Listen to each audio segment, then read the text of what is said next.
Ng kaso ang NBI laban sa isang vlogger dahil sa pagpapakalat ng mali at malisyosong impormasyon hinggil sa sinabi ni NBI Director Jaime Santiago tungkol sa mga OFW. Si Isaiah Mirafuentes ng PTV sa Balitang Pambansa.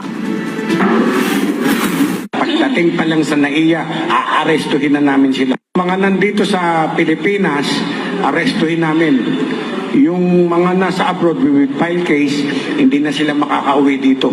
Kumakalat ang video na ito online na makikita si National Bureau of Investigation Director Jaime Santiago at may caption na, "Bagong pananakot sa mga OFW. Bakit? Sa iyo ba ang Pilipinas?" Ang video, pinaniwalaan ng napakaraming netizen at tinagtad pa ng mga komento. Pagdating pa lang sa NAIA, aarestuhin na namin sila. Pero ayon mismo sa NBI, fake news ito dahil ang video ay isang splice video o cut video mula sa isang press con na kasama si Director Santiago. Dahil ang totoong pahayag ni Santiago ay patungkol sa mga OFW na nagpapakalat ng fake news pero pinutol ng nagpost. Dahil dito, nagsampa ng kaso ang NBI sa Cebu Provincial Prosecutor Office laban sa nagpost nito online na nagngangalang Mary Civil Yamato mula sa Cebu. Pero ayon sa Bureau of Immigration, kasalukuyang OFW sa Riyadh, Saudi Arabia ang inireklamo.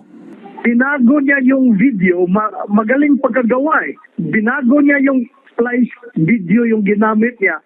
Nagbago yung pananalita ng director namin. Iniba niya yung contents ng interview. Paglabag sa Article 154 o unlawful use of means of publication and unlawful utterance at paglabag sa Article 142 o inciting to sedition ang kasong isinampa ng NBI laban kay Mary Civil Yamato.